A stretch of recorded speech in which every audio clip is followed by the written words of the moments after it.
জি 24 ঘন্টা স্পেশাল 24 আমি সব্যসাচী আছি আপনাদের সঙ্গে। আচ্ছা, এই শাসক বদলের পর, পালা বদলের পর প্রাক্তন ক্ষমতাসীনদের প্রতি ক্ষোভ দেখুন নতুন কিন্তু কিছু নয়। দক্ষিণ পূর্ব এশিয়ায় একের পর এক দেশের ক্ষমতার পতনের পর জনরোষ চেনা ছবি, কিন্তু কোনো রাজ্যের আঞ্চলিক দলের পতনের পর ক্ষোভ। রাজ্যের বিভিন্ন প্রান্তে তৃণমূলী ভয়ের কিস্সা সামনে আসছে। ভয় ছিল, তাই অনেকেই বছরের পর বছর হজম করতে বাধ্য হয়েছেন। এখন তাহলে ভরসাহীন? সে কারণে কি ক্ষোভের বহিঃপ্রকাশ চরমে? প্রশ্ন উঠছে, তৃণমূলের শাসনে কি গুন্ডারা নেতা বনে গিয়েছিলেন, নাকি নেতারাই গুন্ডা তৈরি হয়েছিলেন? আজ ক্ষমতা বদলের পর তাই কি ভয় আউট, ভরসা ইন?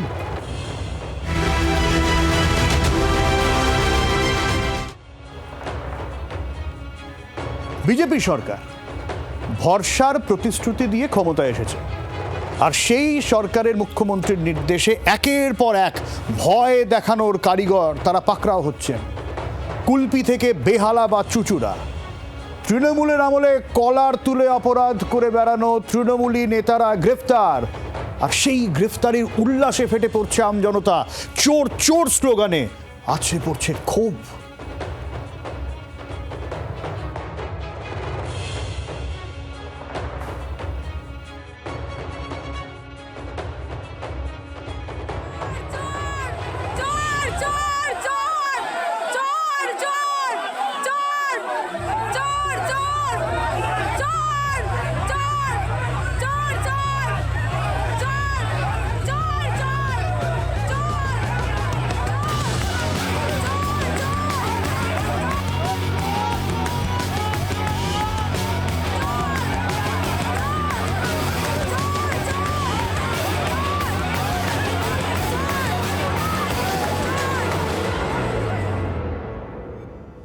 আব্দুর রহিম মোল্লা দক্ষিণ 24 পরগনার কুলপির অন্যতম তৃণমূলী দাদা, জোড়াফুলের সংখ্যালঘু সেলের ব্লক সভাপতি।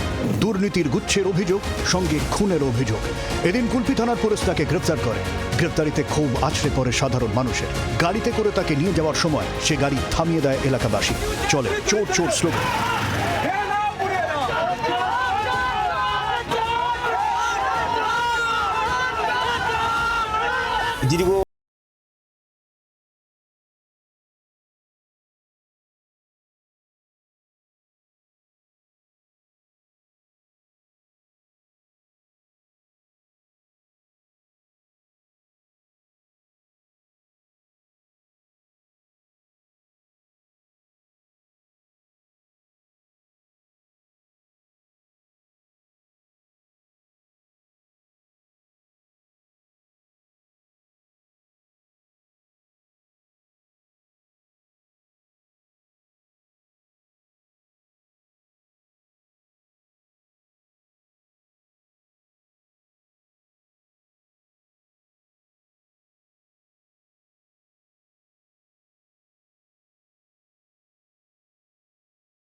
এই ছবি বেহালার 127 নম্বর ওয়ার্ডের কাউন্সিলর মালবিকা বৈদ্যের ঘনিষ্ঠ তৃণমূল কর্মী তপন বিশ্বাস। তোলাবাজি, হুমকি, জমি দখলদারির গোছা গোছা অভিযোগ ঘাড়ে নিয়েও দাদাগিরি চলছিল। এবার গ্রেফতারি। চোর চোর স্লোগানে ক্ষোভ।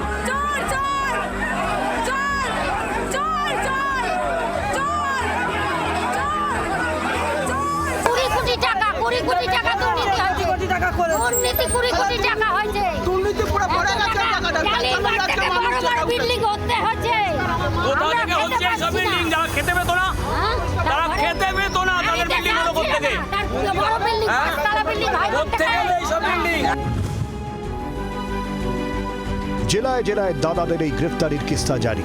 চুঁচুড়ার প্রাক্তন বিধায়ক ঘনিষ্ঠ দুই দাদা বিজয় কাহার ও সাহানি ওরফে লালনকে গ্রেফতার করা হয় এদিন। বিজেপি কর্মীদের মারধর, তোলাবাজি, জমি দখল, মাসলম্যান দাদাদের কীর্তির লিস্ট লম্বা। গ্রেফতারিতে এখন এলাকায় ভরসা ইন। নকিবউদ্দিন, সন্দীপ ও বিধানের রিপোর্ট, জি 24 ঘন্টা। দ্বন্দ্বের কথা যারা সাধারণ মানুষ ছেড়ে দিন, পুলিশের ওপর গুলি করেছিল এক সময় উত্তর হাওড়ার ডন আকাশ সিং। তার বিলাসবহুল জীবনযাপন নিয়ে রীতিমতো চর্চা ছিল এলাকায়, আর তার ভয় পুলিশ পর্যন্ত চুপ থাকত। এবার সাধারণ মানুষ তো বটে, পুলিশেরও ভয় আউট। আকাশকে মাথা ন্যাড়া করিয়ে হাফ প্যান্ট পরিয়ে ঘোরানো হলো রাস্তায়। অপরাধবোধক ঘটনার পুনর্নির্মাণ। গোলাবাড়ি থানার পুলিশের মতো একই দাওয়াই সাঁকরাইল থানারও। বার্তা স্পষ্ট, এবার ভয় আউট, ভরসা ইন। উত্তর হাওড়ার তথাকথিত ডন আকাশ সিং, আর এই আকাশ সিং এর বিরুদ্ধে একাধিক মামলা রয়েছে। অভিযোগ ছিল যে আগের সরকারের আমলে আকাশ সিং এর বিরুদ্ধে পুলিশ সেভাবে কোনো ব্যবস্থা নেয়নি। পুলিশের ওপরও গুলি চালানোর অভিযোগ রয়েছে এই আকাশ সিং এর বিরুদ্ধে। হাফ প্যান্ট আর স্যান্ডো গেঞ্জি, ঝুটি বাঁধা ডনের মাথাখানা এখন ন্যাড়া। পুলিশ অবশ্য বলছে গরম পড়েছে তো তাই। এই গরমে খালি পায়ে ডনকে রাস্তায় হাঁটাচ্ছে পুলিশ। 2021 সালে এই ডন আকাশ সিং এর বিরুদ্ধেই পুলিশকে গুলি করার অভিযোগ ছিল। তারপরেও দাপট ছিল উত্তর হাওড়ার ডনের। এলাকা জুড়ে তোলাবাজি সিন্ডিকেট, একাধিক অপরাধ, 20-র বেশি মামলা।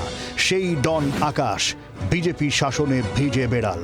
বার্তা স্পষ্ট, মাফিয়াগিরি আর বরদাস্ত নয়। নামি ক্রিমিনাল, ওই কম বয়সে অত বড় ক্রিমিনাল কিভাবে টাকা তোলা যায় পুরো ফিল্মি স্টাইলে। ও আকাশ সিং এর ভিডিওটা দেখুন, ও যখন বারে যেত না তো মানে হাজার হাজার বোতল মদের এমনি করে ঢালতো। যত ব্যাপারী থেকে টাকা তোলার, ছোট টাকা থেকে বড় টাকার এত এত টাকা তুলেছে। ও এত বড় গুন্ডা ছিল। আজকের অবস্থাটা দেখুন। लड़कियां घूम सकेगी, लड़कियां अपने नौकरी में आ जा सकेगी, तो पब्लिक क्यों नहीं खुश होगा। आकाश सिंह के और उसके भाइयों के आतंक से पूरा हावड़ा त्रस्त था, तो पब्लिक खुश होगी। जगह जगह पर वसूली करना, अवैध निर्माण करने में इनका हाथ था और इनके ऊपर आशीर्वाद था उत्तर हावड़ा के विधायक जो तृणमूल कांग्रेस के जिला अध्यक्ष भी है। परिस्थिति बदली है, सरकार बदली है, क्योंकि हमने वादा किया था, हमारा टैग लाइन था भय आउट भरोसा इन। भय आउट करने के लिए ऐसे अपराधियों को पकड़कर उनके साथ जो एक अपराधी के साथ व्यवहार करना चाहिए, पुलिस ने वो व्यवहार शुरू किया है। শুধু গ্রেফতারি নয়, বিধায়কের আশ্বাস, প্রয়োজনে অপরাধীদের সম্পত্তি বাজেয়াপ্ত করে নিলাম করে দেওয়া হবে। শুধু ডনগিরি নয়, দাদাগিরি করলে, অপরাধ করলে যে রেয়াত করা হবে না, তার একের পর এক নিদর্শন তৈরি করে দিচ্ছে পুলিশ। সাঁকরাইলে ট্রাফিক হোমগার্ড শাহিন মোল্লা ওরফে সানি, নাম করা তোলাবাজ, তাকেও গ্রেফতার করে হাফ প্যান্ট পরিয়ে স্যান্ডো গেঞ্জিতে এদিন রাস্তায় ঘোরালো পুলিশ। ওই ঘটনার পুনর্নির্মাণ আর কি, আসলে ভয় দেখানোর দাওয়াই। এর আগে হাওড়ার আর এক ডন শামীমকে গ্রেফতার করে পুলিশ। শিবপুরের ডন শামীম আহমেদ ওরফে বারেকে রবিবারই ট্রানজিট রিমান্ডে কলকাতায় আনা হয়। শামীমের প্রাসাদ নিয়ে কদিন আগেই বিস্তর চর্চা ছিল, এবার ঠাঁই জেলে। হাওড়া থেকে দেবব্রত ঘোষ, জি24 ঘন্টা। কিরম পরিস্থিতি হয়েছিল ভাবুন। আপনি ব্যবসা করবেন, এখানে তোলা ছাড়া হবে না। দোকান দেবেন, লাখো টাকা তোলা ছাড়া হবে না। তোলাবাজির আখড়া বানানো হয়েছিল সল্টলেকের সিএ মার্কেটকে। তোলাবাজ সেই দাদাকে এদিন হাতের কাছে পেয়ে উত্তম মধ্যম দিলেন ব্যবসায়ীরা। পরে পুলিশ তাকে উদ্ধার করে নিয়ে যায়। খুঁজছেন দোকানদাররা।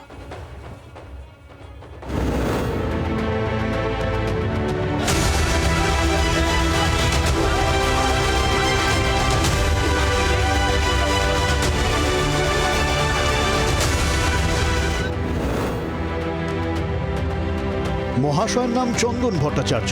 অভিযোগ, সল্টলেক সিএ মার্কেটে লাগাতার তোলাবাজি চালাতো এই চন্দন। দোকান পিছু 50,000-এর বেশি ঘুষের অভিযোগ রয়েছে। দত্তাবাদ এলাকাতেও দাদাগিরির অভিযোগ। বিধাননগরের 39 নম্বর ওয়ার্ডের কাউন্সিলর রাজেশ চিরিমার ঘনিষ্ঠ। এদিন চন্দনকে বেদম মারধর করেন স্থানীয় ব্যবসায়ীরা। কোনো রকমে পুলিশ চন্দনকে উদ্ধার করে নিয়ে যায়। তৃণমূল করতে রাজেশ চিরিমরে পেটুয়া লোক, রাজেশ চিরিমরে তোলাবাজি, একে তোলাবাজি এই আর সমর বলে দুটো ছেলে, একে দিয়ে তোলা তুলতো। রাজেশ চিরিমরে এইদিকে টাকা নিত, আর রাজেশ চিরিমরে আজকে দিনটা কাঁদছে যে আমি নাকি 5,000 টাকা তুলিনি। 5,000 টাকাও নিজে হাতে কোনোদিন তোলেনি, 5,000 টাকা এদিকে দিয়ে তোলাতো। এই যে ডাস্টবিন, এখানে একটা ডাস্টবিন ছিল, এই ডাস্টবিনটা বন্ধ করে দিয়ে পুরো পার্মানেন্ট দোকান করে দিয়েছে। এখানে অর্ধেক দোকানগুলো, 3খানা দোকান পুরো তালা মারা। ভেতরের লোকের থেকে, বাইরের লোকের থেকে, এদের থেকে 50,000 টাকা 5,000 টাকা করে শুধু তোলাবাজি করে গেছে। শুধু লাইফে তোলাবাজি, পুরো টাকা তুলে 5,000 না 5 লাখ। 5 লাখ। এই দেখুন 5 লাখ দোকান তুলেছে।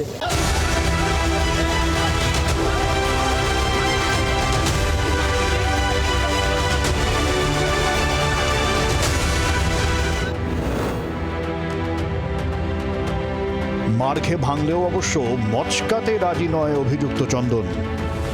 ওরা 50 প্রত্যেকটা দোকানকে জিজ্ঞাসা করুন, প্রত্যেকটা দোকানদারকে জিজ্ঞাসা করুন, আমি কাছ থেকে টাকা নিইনি। বাইপাসে স্যার, বাইপাসে কোন দোকানদার থেকে? আমার নিজেরই কারখানা ওখানে আছে। টাকা নিয়েছিল বানানোর জন্য 55,000 টাকা।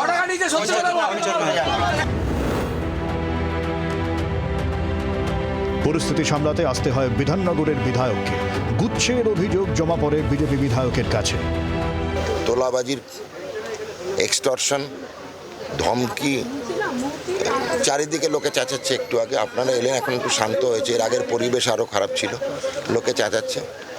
এই চন্দনবাবুর নামে, চন্দন ভট্টাচার্য, দত্তাবাদের নিবাসী, উনি যদিও উনি বলছেন যে উনি নির্দোষ। ঠিক আছে, হতেই পারে নির্দোষ, কিন্তু সব চিঠি জমা পড়ছে প্রচুর সই দিয়ে, এক্সটর্শনের 64 জনের সই। আমি তো এটাকে ফেলে দিতে পারি না।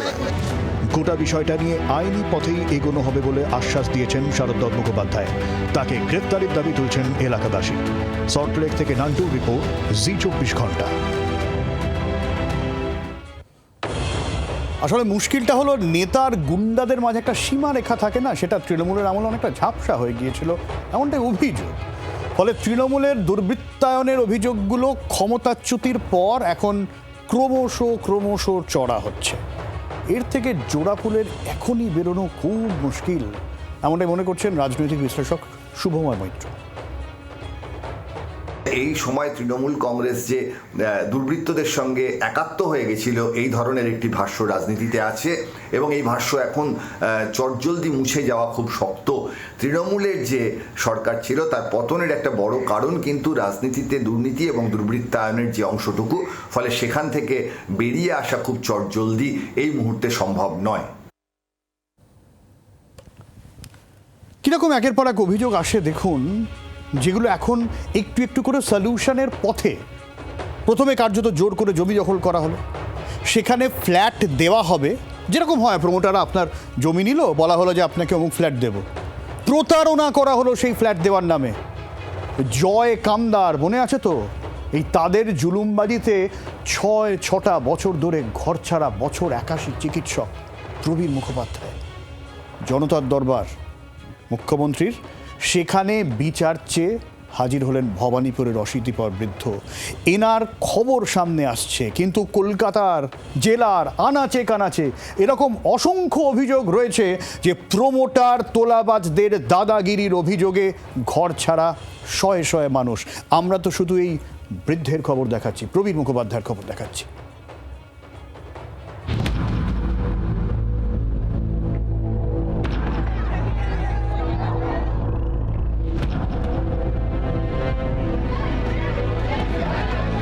তার জমিতেই মাথা তুলেছে বিলাসবহুল ফ্ল্যাট বাড়ি, অথচ তিনি এখন ঘর ছাড়া। ভিটে হারিয়ে এই বয়সে ভাড়া বাড়িতে মাথা গুঁজতে বাধ্য হয়েছেন। বিচার চেয়ে জনতার দরবারে ভবানীপুরের বছর 81 চিকিৎসক প্রবীর মুখোপাধ্যায়।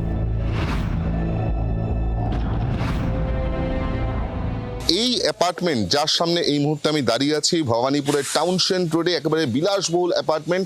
সেখানে আগে ডক্টর প্রবীর মুখার্জির নিজের গৃহস্থ বাড়ি ছিল। সেই বাড়ি কার্যত এক প্রকার ভয় দেখিয়ে জোর করে দখল করা হয় প্রমোটিং করার জন্য, এবং বদলে বলা হয় যে ডক্টর প্রবীর মুখার্জিকে টাকা দেওয়া হবে এবং তার সঙ্গে সঙ্গে একাধিক ফ্ল্যাট দেওয়া হবে।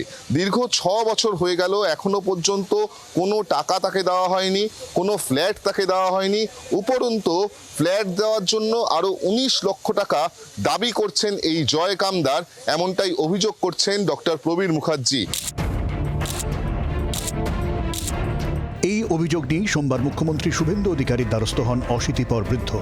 আমাকে ফ্ল্যাট দিচ্ছে না, আলাদা করে বহু লক্ষ টাকা ডিমান্ড করছে যে এই টাকা না দিলে আমি ফ্ল্যাট পাবো না। সেই জন্যে আমি মুখ্যমন্ত্রীর কাছে এসেছি যে ভবানীপুরে আমার এই মাথা গোঁজার স্থানটুকু আমি কিভাবে উদ্ধার পাবো।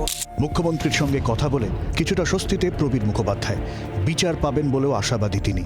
কথা হয়েছে, উনি অ্যাসিওর করেছেন যে প্রবলেমের জন্য গিয়েছিলা, উনি অ্যাসিওর করেছেন আমি জাস্টিস পাবো।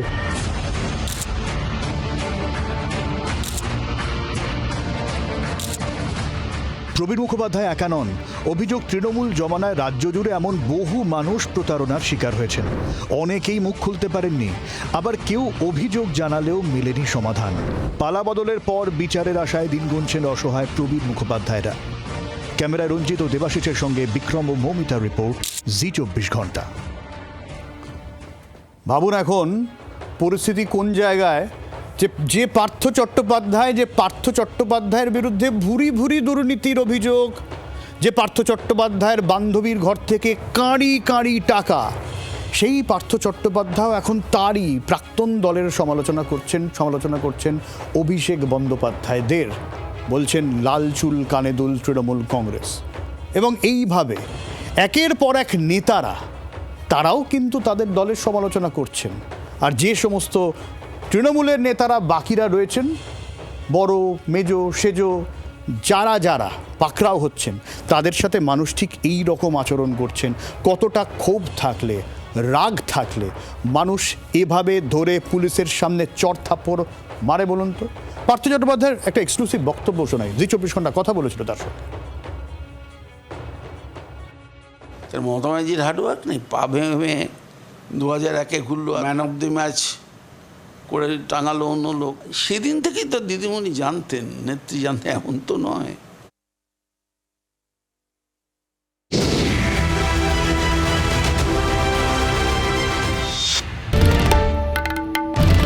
বাংলার আওয়াজ, বাঙালির আবেগ, জি24 ঘন্টা।